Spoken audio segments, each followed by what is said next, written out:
Nothing is more painful to the human mind than, after the feelings have been worked up by a quick succession of events, the dead calmness of inaction and certainty which follows and deprives the soul both of hope and fear.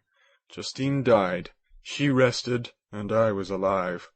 The blood flowed freely in my veins, but a weight of despair and remorse pressed on my heart which nothing could remove.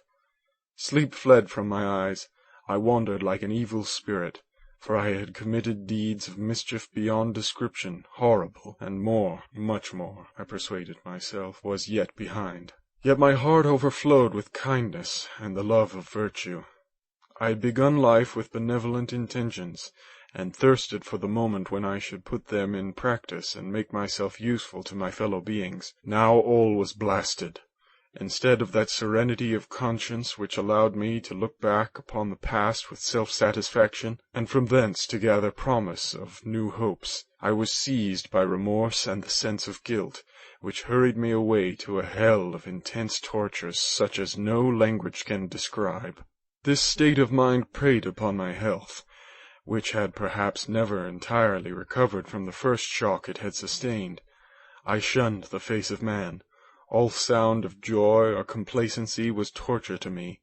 Solitude was my only consolation, deep, dark, death-like solitude.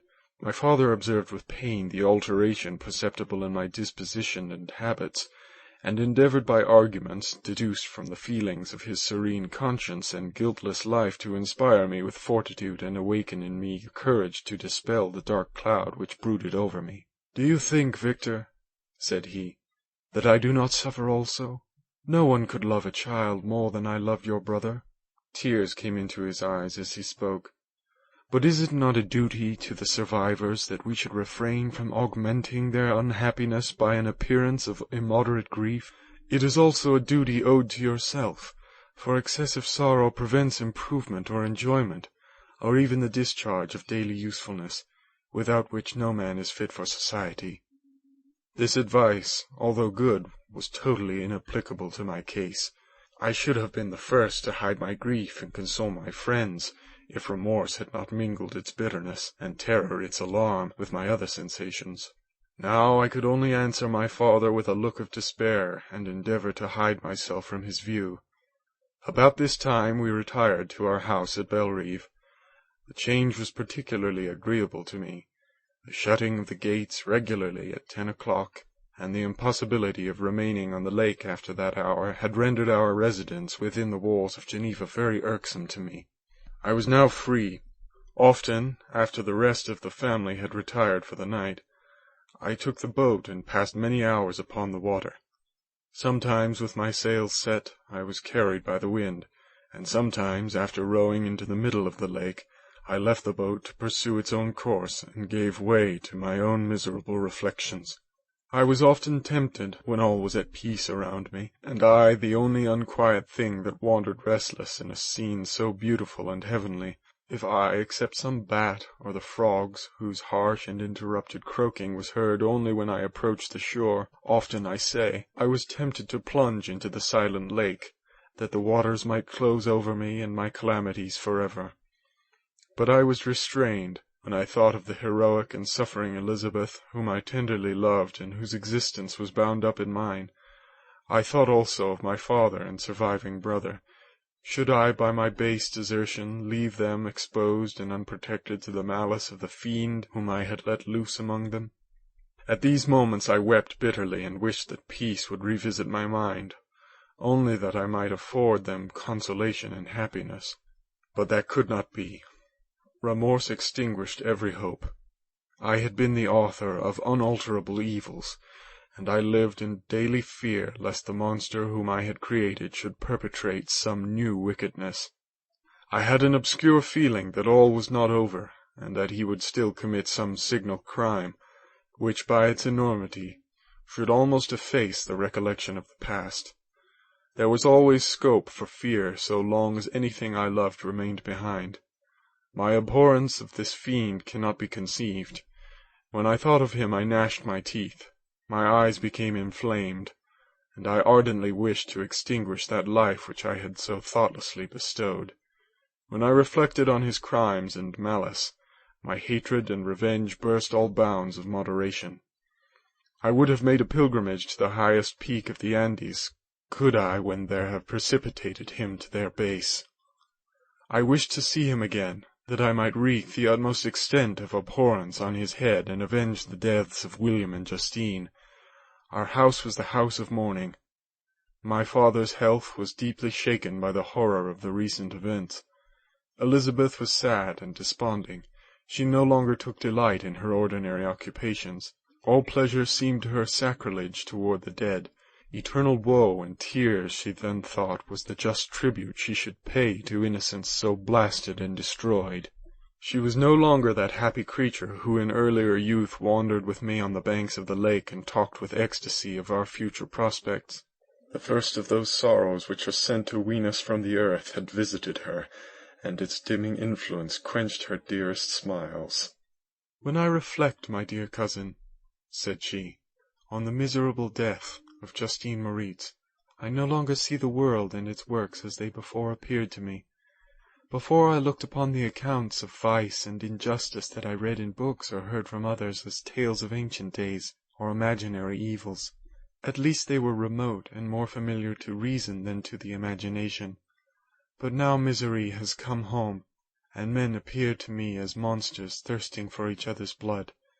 Yet I am certainly unjust. Everybody believed that poor girl to be guilty, and if she could have committed the crime for which she suffered, assuredly she would have been the most depraved of human creatures.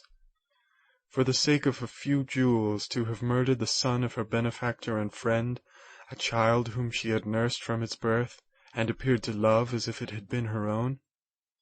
I could not consent to the death of any human being, but certainly I should have thought such a creature unfit to remain in the society of men.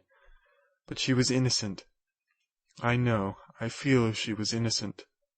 You are of the same opinion, and that confirms me. Alas, Victor, when falsehood can look so like the truth, who can assure themselves of certain happiness? I feel as if I were walking on the edge of a precipice, towards which thousands are crowding and endeavouring to plunge me into the abyss. William and Justine were assassinated, and the murderer escapes.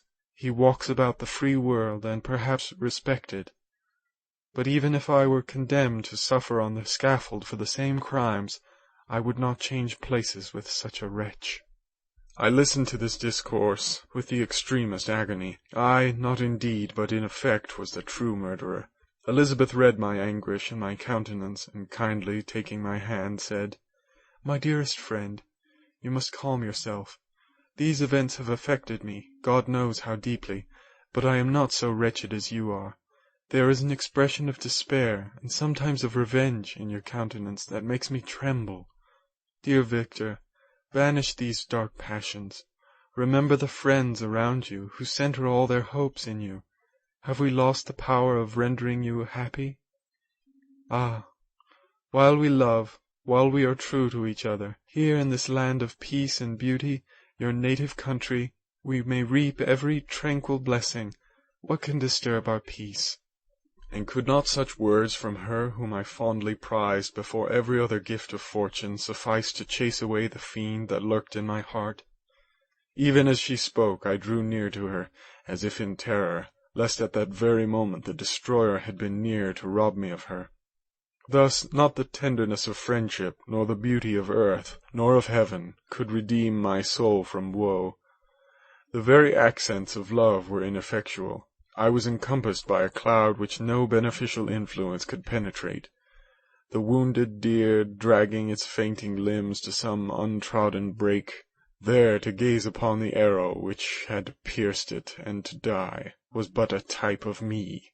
Sometimes I could cope with the sullen despair that overwhelmed me, but sometimes the whirlwind passions of my soul drove me to seek, by bodily exercise and by change of place, some relief from my intolerable sensations. It was during an access of this kind that I suddenly left my home, and bending my steps towards the near alpine valleys, sought in the magnificence, the eternity of such scenes, to forget myself in my ephemeral, because human, sorrows. My wanderings were directed towards the valley of Chamonix. I had visited it frequently during my boyhood. 6 years had passed since then. I was a wreck, but naught had changed in those savage and enduring scenes. I performed the first part of my journey on horseback. I afterwards hired a mule, as the more sure-footed and least liable to receive injury on these rugged roads. The weather was fine. It was about the middle of the month of August, nearly 2 months after the death of Justine, that miserable epoch from which I dated all my woe. The weight upon my spirit was sensibly lightened as I plunged yet deeper in the ravine of Arve.